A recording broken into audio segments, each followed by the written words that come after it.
మన తొలి వెలుగు ప్రేక్షకులందరికీ నమస్తే. రేవంత్ రెడ్డి సర్కారు ఆయమన్న పని చేసిందంట. ఇది ఆయమన్న పని రోగ తప్పిన పని అని వీడియో చూసినాక మీరే కామెంట్ పెట్టుర్రి. విన్నరా? ఏడా దుర్గం చెరువు దగ్గరనట పట్నంలో ఎకరానికి 177 కోట్ల రూపాయల ఇలువ పలికిందట. ఎంత? 177 కోట్ల రూపాయల ఇలువ. అబ్బర కొడుక, పైసలు అంటే పైసలు. ఇక చూడు, రాష్ట్ర స్థిరాస్తి రంగ చరిత్రలోనే సరికొత్త రికార్డు. రాష్ట్ర స్థిరాస్తి రంగ చరిత్రలో సరికొత్త రికార్డు అంటే ఈ రికార్డు ఎప్పటికి ఉండాలి. దేవుడా నారాయణ ఉంటుండొచ్చు కూడా. మామూలు రికార్డా ఇది? గొప్ప రికార్డు ఇది. 7 ఎకరాల చిల్లర భూమి అమ్మిరట. ప్రభుత్వ భూమిని 7 ఎకరాల చిల్లర భూమి అమ్మితే 1357 కోట్ల రూపాయల పైసలు వచ్చినాయట. 1357 కోట్ల రూపాయలు వచ్చినాయట.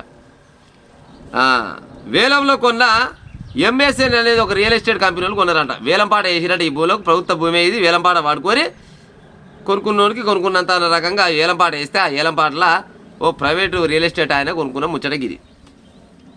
ఈ లెక్క ప్రకారం చూసుకుంటే ఎకరం భూమి అంట 152 కిలోల బంగారంతో సమానం అంట. అక్కడ 152 కిలోల బంగారంతో సమానం అంట ఈ భూమి. ఇంకొక 11 ఎకరాల భూమి, 11 ఎకరాల భూమి దాన్ని అమ్మితేనంట 1556 కోట్ల రూపాయల ఆదాయం వచ్చిందట. 1556 కోట్ల రూపాయల ఆదాయం వచ్చిందట. అది కొన్నది వాళ్ళంటే ప్రెస్టేజ్ కంపెనీ ఆయన గది కొన్నాడు. మొత్తం కలిసి ప్రభుత్వానికి వచ్చింది ఎంత అంటే 3135 కోట్ల రూపాయల ఆదాయం వచ్చిందట. ఆదాయం అంటుండ వస్తుంది అది నీగా. మరి ఆదాయం అంటారు, మరి ఏమంటారు, ఇక మీరే చెప్పాలి. ఇది ఎంత? 3135 కోట్ల రూపాయల ఆదాయం వచ్చింది. సరే, ఇప్పుడు ప్రభుత్వ భూములు అమ్ముతురు. గతంలో ఏం చెప్పారు? చిలక పలుకులు చెప్పారు. మామూలు చిలక పలుకులు చెప్పాలి. కేసీఆర్ ప్రభుత్వ భూములు మొత్తం అమ్ముకుంటుండు. కేసీఆర్ మొత్తం ప్రభుత్వ భూములు గుంజుకుంటుండు, పేదోళ్ళ భూములు అమ్ముకుంటుండు అని లేని కథల పడ్డాడు ఈ రేవంత్ రెడ్డి. అవునా కాదా? మళ్ళీ ఇవాళ గాయన చేసిన పైన గీన చేస్తుండు. ఆయన కోకాపేటలో ఎంత కమ్మిండు? కేసీఆర్ 100 కోట్లకు అమ్మిండు. 100 కోట్లకు ఎకరం భూమి అమ్మిండు. ఆ 100 కోట్ల రికార్డుని తొడాంచి ఇయ్యాల రేవంత్ రెడ్డి సర్కారులు వచ్చి 177 కోట్ల రూపాయల భూమికి 177 కోట్లకు ఈలమ్మిరు. ఇక రేపటి నాడు ఇంకోడన్నా దిగేసేటోడు వస్తే ఆడు మరి 200 కోట్లు అంటారు, 250 కోట్లకు అమ్ముతాడో తెలియదు. మొత్తానికి మాత్రం 3135 కోట్ల రూపాయల ఆదాయం వచ్చిందంటారు. ఆదాయం ఎట్టయితే చెప్పురు ప్రజలారా, ఇది నాకు తెలియగలుగుతున్నా. ఇది ఆదాయమే అంటారా? ఏదన్నా వ్యాపారం చేస్తే లాభం వస్తే అరే నిజంగానే ఈ వ్యాపారం చేసినాం, దానికి ఒక 20 కోట్లు పెట్టి వ్యాపారం చేస్తే ఒక 40 కోట్లు వచ్చింది, 20 కోట్ల ఆదాయం వచ్చిందని అంటాం. ఉన్న భూమి అమ్ముకున్నాక ఆదాయం ఎట్టయితుంది? అది ఎవరిదా భూమి? ప్రభుత్వ భూమి. మీరు నిజంగానే మగపిల్లగాళ్ళు అయితే, తెలంగాణ రాష్ట్రంలో గవర్నమెంట్ నడిపిస్తున్న మగపిల్లగాళ్ళు అయితే ప్రభుత్వ భూములు గుంజుకున్న బట్టవాయి సన్నాసిగాళ్ళు చాలా మంది ఉన్నారు. వాళ్ళంతా మీ సోపతిగాళ్ళే. మీ జీల డీ ఉంటే ఇంకో ఆ భూములు గుంజుకొచ్చి అవి అమ్మేరు చూస్తాం. అవి అమ్మురి. 1000 ఎకరాల భూములు ప్రభుత్వ భూములు గుంజుకొని కబ్జా పెట్టిన బట్టవాయి లంగ దొంగలు ఉన్నారు కదా మీ చుట్టపోళ్ళంతా. వాళ్ళ భూములు గుంజరాదు. నీ దగ్గర దమ్ము ధైర్యం ఉంటే ఈ ప్రభుత్వ భూమి అమ్ముకుంటావైతే దీన్ని దేనికి ఉపయోగించాలి? రేపటి నాడు ఓ గవర్నమెంట్ హాస్పిటల్ కట్టుకో, గవర్నమెంట్ కాలేజీ కట్టుకో, లేకపోతే ఏదైనా ప్రభుత్వ రంగానికి సంబంధించిన ఒక కార్యాలయం కట్టుకో, గట్ట ఉంటుంది. ఏదైనా అభివృద్ధి కోసం కట్టుకో, గట్ట ఉంటుంది. కానీ ప్రైవేటోనికి అమ్మితే ఆడు పుణ్యాన్ని కొనుక్కుంటాడు. ఆడేమన్నా ఆడు పాయలు పెట్టే కొనుక్కుంటు కదా, ఆడు పావుల పెడితే 10 రూపాయలు సంపాదించుకుంటాడు. ఆడు రేపటి నాడు ఊకుంటాడా? అందులో ఎంత పెద్ద పెద్ద విల్లాలు వేసుకుంటాడో, ఎంత పెద్ద పెద్ద ఏమేమి కట్టుకుంటాడో, ఇంకా ఎన్ని సంపాదించుకుంటాడో. ఆడు మాత్రం కళ్ళు మూసుకొని కొన్నాడు. కొన్నోడు మాత్రం ఆడ చుట్టుపక్కల బాగా డెవలప్మెంట్ ఏరియా అది. తెలంగాణ మొత్తంలో హైటెక్ సిటీలో డెవలప్మెంట్ ఏరియాలో అన్ని రకాల సౌలతులు ఉంటాయి. ఆడికెళ్ళి 10 నిమిషాలు పోతే విమానం ఎక్కుతాం, 10 నిమిషాలు దిగితే మళ్ళీ ఇంట పడతావు. మెట్రో స్టేషన్లు అన్ని రకాలుగా ఐటీ రంగాలు ఎన్నో రకాలుగా ఉన్నది కాబట్టి దానికి గంత భూమి ధర వలికింది. మరి గవర్నమెంట్ భూమేనా? దాన్ని అట్టలే ఉంచుకొని, దాన్ని అట్టలే ఉంచి గుట్టలు పుట్టలు చాలా భూములు గుంజిరు కదా. పట్నం చుట్టుపక్కల నలుదిక్కుల గుంజుకూరు కదా దొంగ సన్నాసి బట్టవాయిగాళ్ళు. ఆయన కేసీఆర్ చుట్టాలు అయితేంది, రేవంత్ రెడ్డి చుట్టాలు అయితేంది.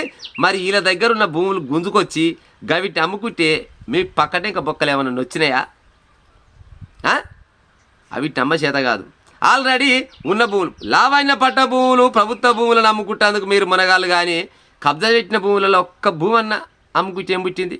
అది చేత కాదు. మళ్ళీ ఇవాళ ఆయన ఏం చెప్పిండు? ఆయన బిడ్డ కేసీఆర్ నువ్వు గుంజుకున్న భూములు మొత్తం వెనుక గుంజుకొస్తా చిట్కలు వేసినావు. ఏడనన్నా డొప్పడి భూమి గుంజుకొచ్చినావు రేవంత్ రెడ్డి పడేలా. ఏడనన్నా తెలంగాణ రాష్ట్రం మొత్తంలో ఏడనైనా ఒక గుంట భూమి గుంజుకొచ్చి ప్రభుత్వ ఆస్తిలో కలిపినవా? గట్ట కలిపితే నిజంగానే రేవంత్ రెడ్డి దమ్మున్నాడు అనుకుంటారు. అవునా కాదా? ఇప్పుడు ఈ వీడియో చేసినంత మాత్రాన నేను రేవంత్ రెడ్డి మీద గుండాలు ఎత్తేయాలని కాదు. విన్నరా? ప్రభుత్వ ఆస్తులని గట్ట ఉంచుకొని ఆల్రెడీ ప్రభుత్వ భూములనే గుంజుకున్న వాళ్ళ దగ్గర గుంజుకొచ్చుకుంటే ఏమైంది అంటున్నా. అధికారం నీ చేతిలో ఉంది కదా, అలాంటివి కదా. అధికారం చేతిలో నీ చేతిలో ఉన్నది అనుకొని కేటీఆర్, కేసీఆర్, హరీష్ రావు, కవితమ్మ మీరు ఇన్ని భూములు గుంజుకుంటారా? మీ దగ్గర ఉన్న భూములని లాక్కుంటాం అయిటివి కదా. మరి ఎందుకు లాక్కోలేకపోతున్నావు? వాళ్ళ దగ్గర లాక్కోలేవు, వాళ్ళన్నట్టు వాళ్ళని పీక్కోలేవు నువ్వు. అంతే కదా. మరి ఉన్న భూములు అమ్ముకుంటేందుకు మీరు మునగాలు తయారైనారు. ఎవరికి ఎక్కడ చెప్పురి? ఇప్పుడు వచ్చింది రాష్ట్రానికి 3,135 కోట్ల రూపాయల ఆదాయం వచ్చిందని చెప్తున్నారు. పుణ్యానికి రాలే ఆదాయం. ఆదాయం అంటే ఏంది? మనం చేసిన వ్యాపారంలో ఏమన్నా లాభాలు వస్తే ఆదాయం వచ్చింది అంటారు. ఉన్నదాన్ని అమ్ముకున్నాక ఆదాయం ఎట్టా పాడవుతుంది? అది అంటే దీన్ని ఆదాయం అనొచ్చా ప్రజలారా? ఏమో నేనైతే పెద్ద చదువుకోలేదు. దీన్ని ఆదాయం అంటారా? ఉన్న భూములు అమ్ముకుంటాక వచ్చేది ఆదాయం ఎట్టయితే చెప్పురి.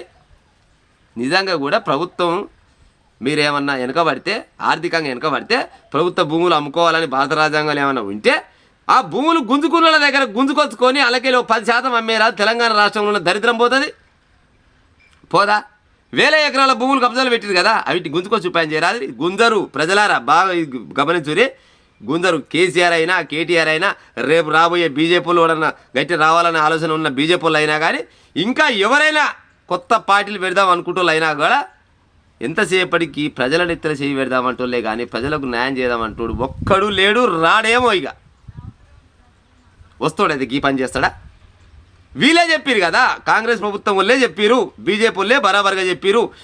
మీద తెలంగాణ రాష్ట్రంలో ఎన్నో రకాలుగా ఎన్నో భూములు వేల ఎకరాల భూములు మొత్తం కబ్జాకు చేయబడాయి. ఆ కబ్జా భూములని గుంజాలని చెప్పారు. ఒక్క గుంట భూమి గుంజిన మొగోడు లేక బాయికి ఇప్పటిదాకా గుంజరీలు ఎట్ట గుంజి పాడవుతారు? రాష్ట్రం అంట ఎట్లా ఎనకబడుతుంది ప్రజలారా చెప్పురి. మీ స్వార్థాల కోసం పనికిరాని పథకాలు పెట్టి ఆ పథకాల పుణ్యమా అంట రాష్ట్రం మొత్తం అప్పులపాలై వస్తుంది. ఆ దరిద్రుడు 10 ఏళ్ళు ఏరిపోయేమో కాళేశ్వరంలో 1,00,000 కోట్లు పెట్టిండు. ఆ పుణ్యం ఉన్నది, దానికి మిత్తికట్లే గిన్నె వస్తుందని చెప్తాడు. లేదు దాని మీద రూపాయి అవినీతి జరగలేదు ఆయన చెప్తాడు. ఆయన అవినీతి బయట పెట్టాడు. ఆయన దగ్గర గుంజుకున్న పైసలు గుంజుకొచ్చి తెలంగాణ ఖజానాలో ఈయన ఏషకాలం లేదు. పనికిరాని హామీలు ఎందుకు ఇస్తారు చెప్పురి? ఆయమన్న హామీలు 2 చాలు, 3 చాలు, 4 చాలు, 40 ఎక్కర్ లేవు. విద్యా వైద్యం అనేది ఉచితంగా ఇచ్చి ఉపాధి కల్పించి ఉద్యోగ అవకాశాలు కల్పిస్తే ఎవడు ఏమీ అడగడు ఈ తెలంగాణ రాష్ట్రంలో. ఎవరన్నా మళ్ళీ అడుగుతారా? ఇక ఆయమన్న రోగం వస్తే ఒక్క సూదికి 40,000 రూపాయలు అవుతుంది. ఓ దరిద్రపు రాజకీయ నాయకులారా, ఆయమన్న రోగం వస్తే ఒక్క సూదికి 40,000-50,000 రూపాయలు పెట్టుకున్నా కానీ దొరికే కాలం లేదు, మనిషి బతికే కాలం లేదు. గవి ఫ్రీగా చేసి ఉపాయం చేసి మీరు నిజమైన రాజకీయ నాయకులు అనిపించుకుని ఉపాయం చేయాలి. పనికిరాని ఫ్రీ బస్సు పెడతాం, పనికిరాని వాళ్ళకు ఇంటింట్లో ఉన్న వాళ్ళకు 2,500 ఇస్తాం, లేకపోతే గాలకి ఇస్తాం, గీలకి ఇస్తాం. ఎవడు అడిగిండు మిమ్మల్ని? ఎవడన్నా అడిగిండ తెలంగాణ రాష్ట్రంలో? ఎవరైనా అడిగిరా? ఎవరు అడగలే.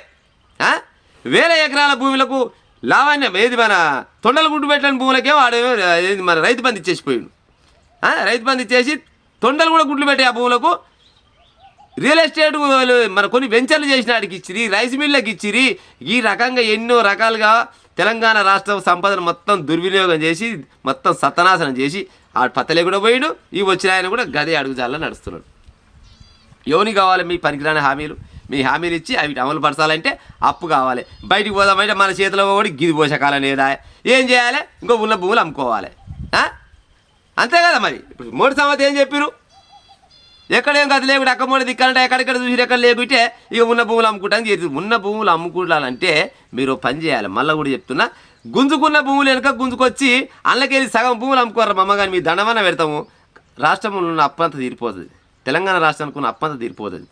గా పని చేయరు కానీ అవి ఆయనే పెట్టి కొత్తది గొర్రెల మంద పాతది బర్ర మంద అన్నట్టు అది ఆయనే పెట్టి కొత్తగా ఉన్న ఆల్రెడీ గవర్నమెంట్ భూములని ఆల్రెడీ రిజిస్ట్రేషన్లో గవర్నమెంట్ భూములని ఉన్నాక ఇక వీటిని అమ్ముకుంటేందుకు మీరు కావాలన్నా ఎవడైనా అమ్ముతాడు. అమ్ముకొని ఎవడైనా రాష్ట్రాన్ని నడిపిస్తాడు. అది కాదు గొప్పతనం. నేను మాట్లాడిన ముచ్చట్ల ఎక్కడైనా పొరపాటు మాట్లాడితే బరాబర్గా కామెంట్ పెట్టు ప్రజలారు. ఇక ఉంటా మరి.